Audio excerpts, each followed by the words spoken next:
bagian penting dari otak tuh yang bisa mengambil keputusan yang tepat untuk suatu hal yang besar, baru matang nih bagian dari otaknya tuh kan adalah di usia 21 sampai 23 tahun gitu ya.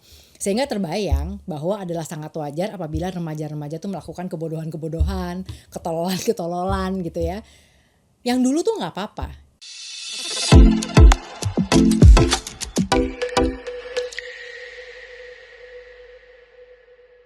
Halo, saya Tari Sanjoyo, saya psikolog keluarga dan pendidik. Saya dan Mindful Act akan berbagi berbagai cerita dan pengalaman mengenai bagaimana menjadi orang tua yang lebih baik untuk anak-anak remaja kita. Kalau tadi pertanyaannya adalah lebih apa sih bedanya orang tua zaman dulu dengan orang tua zaman sekarang, maka sekarang mari kita lihat perspektifnya dari remajanya sendiri gitu.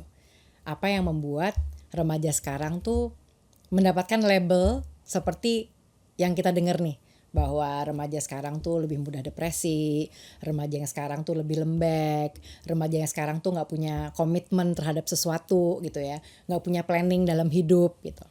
Nah, semua itu tuh sebetulnya bukan sekedar tentang remajanya gitu, karena kan remaja tuh tentu tumbuh kembangnya itu sangat dipengaruhi oleh lingkungan sekitar, dari cara pengasuhan orang tuanya dengan berbagai kompleksitas yang tadi kita udah bahas gitu ya.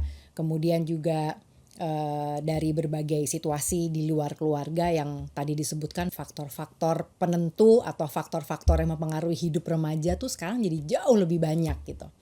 Nah, ini yang memang mempengaruhi bagaimana kehidupan remaja sekarang tuh menjadi jauh lebih kompleks gitu. Jadi kalau misalnya dibilang remaja sekarang tuh jauh lebih mudah depresi, ya iyalah, hidupnya jauh lebih kompleks dibandingkan zaman kita waktu remaja dulu gitu ya. Remaja sekarang tuh kayaknya nggak bisa komitmen gitu sama sekali dengan satu hal gitu. Ya pasti, karena remaja sekarang punya banyak pilihan dan teknologi mempermudah atau memberikan pilihan-pilihan itu gitu. Sesimpel bahwa bagaimana cara saya belajar, dengerin guru saya atau saya belajar sendiri gitu. Apalagi dengan pandemi kemarin, ternyata ada banyak pilihan lagi nih dalam hidup. Saya nggak perlu datang ke satu kelas, ke suatu sekolah untuk belajar. Saya bisa dari jauh, saya bisa remote untuk belajar gitu ya. Pilihan-pilihannya sangat banyak gitu. Sehingga memang kalau ngobrol nih sama murid-murid gitu ya, kayak kebayang nggak kamu nanti 5 tahun lagi jadi apa gitu ya. Jawabannya adalah, wah saya nggak tahu sih nih 5 tahun lagi akan jadi apa gitu ya. Tapi yang terbayang sama saya adalah bahwa dalam 5 tahun ke depan tuh saya sudah lulus dan kemudian saya sudah punya usaha sendiri gitu. Sesimpel itu, dan percaya bahwa ada banyak jalan tuh menuju ke sana gitu ya.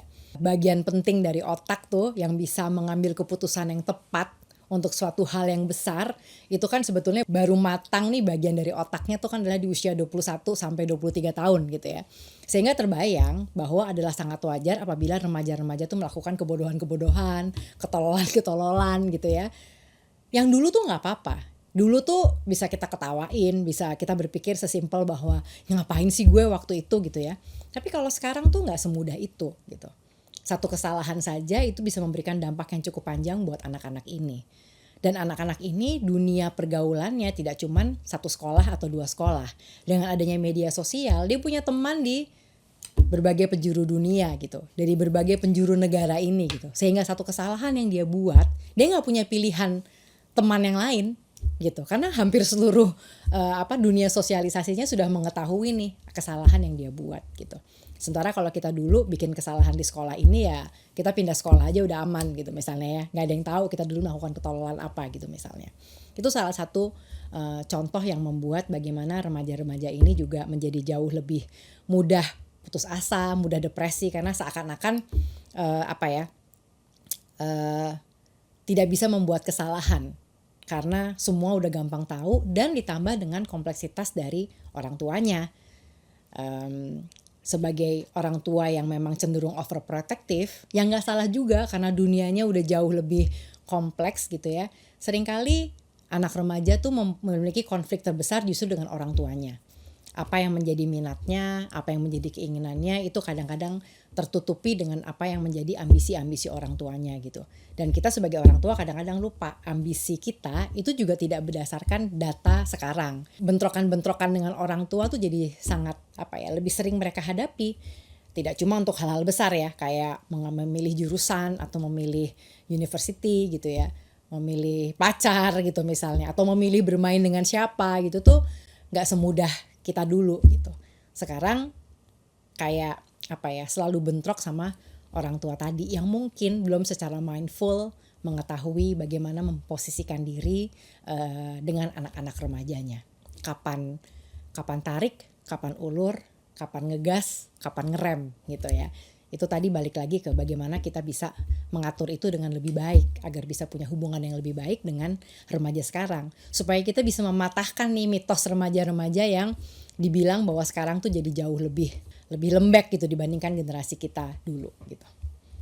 In short, kalau kita bilang remaja kita sekarang adalah remaja yang lebih lembek, lebih mudah depresi, lebih nggak bisa punya komitmen, kita sebetulnya bisa loh membantu mereka untuk menjadi remaja-remaja yang jauh lebih kuat, remaja-remaja yang jauh lebih berkomitmen gitu.